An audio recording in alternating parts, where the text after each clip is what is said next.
অনেক অনেক শুভেচ্ছা এই আন্দোলন চালিয়ে নিয়ে যাওয়ার জন্য। আমার মনে হয় সব থেকে বড় হাততালি আপনারা নিজেদেরকেই দিতে পারেন, বিকজ এইরকম আন্দোলন আমাদের এই শহর দেখেনি। আজকে যে প্রতিষ্ঠানের এই অডিটোরিয়ামে আমরা বসে রয়েছি, শুধু এটাই নয়, আমাদের শহরে এরকম আরো বেশ কয়েকটি মেডিকেল প্রতিষ্ঠান রয়েছে যেখানে সিট পাওয়া তো অনেক পরের কথা, দরজা দিয়ে ঢুকতেও বুক দুরু করে, because this is the seat of the best medical professionals in the entire country.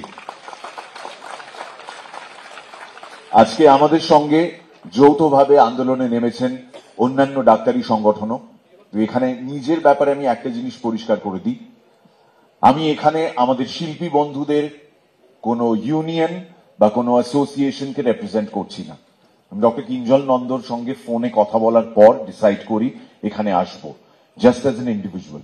Please do not জাজ me by what I do, জাজ মি অ্যাজ আ পার্সন, যে আপনাদেরই মতন এই জল, হাওয়া, মাটি, এই সমস্ত কিছু উপভোগ করি।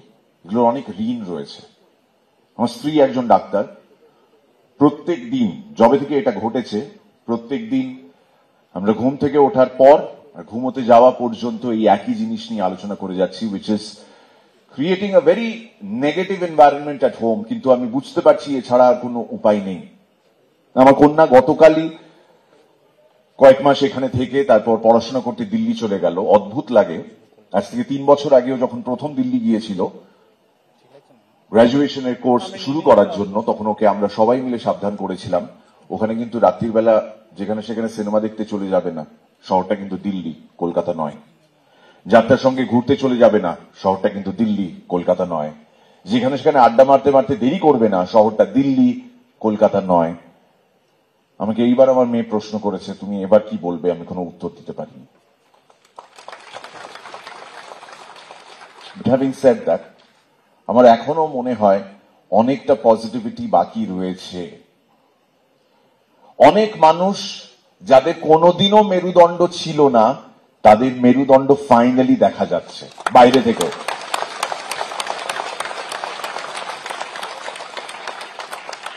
আবার এমন অনেক মানুষ রয়েছেন যাদের কিনা মেরুদণ্ড ছিল, আমরা জানতাম, এটা আমাদের বিশ্বাস ছিল, কিন্তু এই মুহূর্তে L5 L7 এ কিছু একটা গন্ডগোল দেখা যাচ্ছে।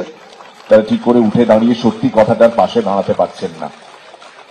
মানুষকে কেউ তদন্ত করতে বলছে না, কেউ কোনো জবাবদিহি করতে বলছে না, শুধু পাশে দাঁড়াতে বলছে।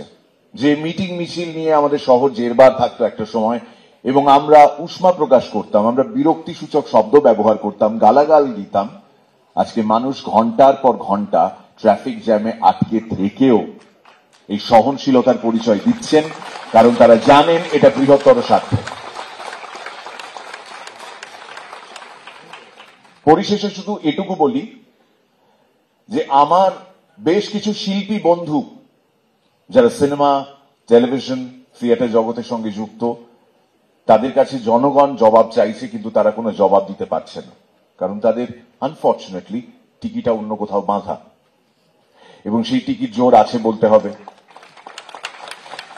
যেটা আনফর্চুনেটলি তারা বুঝতে পারছেন না, জনগণ কেন এই রোষ দেখাচ্ছেন তাদের প্রতি, তার কারণ খুব সিম্পল, তারা প্রত্যেকে নির্বাচিত জনপ্রতিনিধি, এবং মানুষের এই বিশ্বাস থেকেই মানুষ তাদের ভোট দিয়েছেন। They have been elected to the utmost seat in this country, which is the parliament, শুধুমাত্র এই কারণে যে মানুষের কোথাও একটা বিশ্বাস ছিল যে আমাদের সমস্যার কথা, আমাদের কষ্টের কথা, আমাদের দৈন্যতার কথা এই মানুষগুলো গিয়ে সেখানে বলবেন। কিন্তু আনফর্চুনেটলি ওই যে একটু আগে বললাম টিকিটে বাঁধা রয়েছে, তো ছেড়ে দিন তাদেরকে। তাদেরকে ট্রোল করা থেকে মনের মধ্যে গেঁথে নিন একটা বিষয়, ট্রোল নয়, you have a role to play. You and I, we all have a role to play.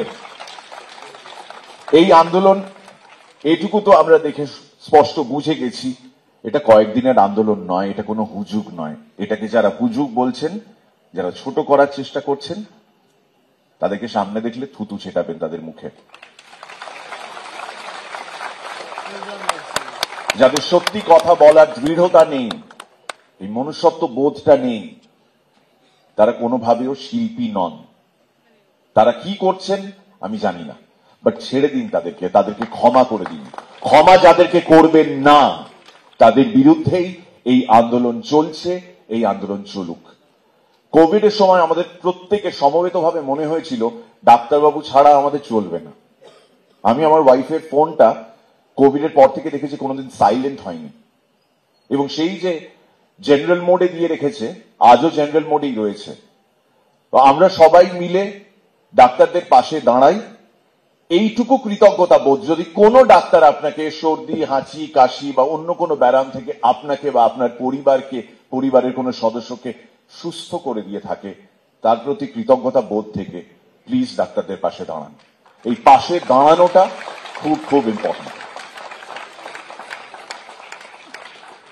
আজকে আমি এসেছি এখানে আপনাদের সঙ্গে কথা বলতে, কিছুটা সময় কাটাতে। আরো অনেক বক্তাদের কথা আমি একটু আগে শুনলাম এবং প্রত্যেকেই যথাযথ বলেছেন। এই আন্দোলন থামবে না। আরজি করের ডাক্তারদের আমি স্যালিউট জানাই, যারা এই বৃষ্টি বাদলার মধ্যেও এই আন্দোলনটা চালিয়ে যাচ্ছেন, যারা রাত্রির বেলা বাড়ি ফিরছেন না। আমরা বৃষ্টির মধ্যে রোমান্টিক গান শুনছি, ভালো সিনেমা দেখছি, কিন্তু তাদের জীবন থেকে এই রোমান্টিসিজম হারিয়ে গেছে। They do not deserve this. কিন্তু আনফর্চুনেটলি তাদের এক সহকর্মীর জন্য, আমাদের এই বাংলার, আমাদের এই দেশের এক মেয়ের জন্য তারা এই সংগ্রামটা করছেন। কেউ কোনো রাজনৈতিক ভাঁওতা বা ফায়দার জন্য এটা করছে না। প্রত্যেক দিন যেটা আমরা বলি না, বেহতি গঙ্গা মে হাত ধোনা, আপনাদের আন্দোলনটাকে হাইজ্যাক করে মানুষ যে যার নিজের স্বার্থ সিদ্ধির চেষ্টা করছে, এটাকেও বন্ধ করতে হবে। কোন রাজনৈতিক ছাতা ব্যবহার করা চলবে না, বৃষ্টি যতই পড়ুক না কেন।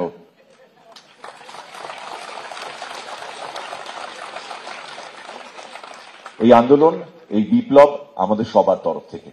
আজকে মানুষ যখন কাজ করছে, তারা কাজ থেকে যেই ছুটি পাচ্ছে, তারা কোথাও না কোথাও গিয়ে হাঁটছে, তারা কোথাও না কোথাও গিয়ে দাঁড়াচ্ছে এবং বলছে আমরা পাশে আছি। Justice for, justice for, justice for. Thank you so much for being patient. Thank you.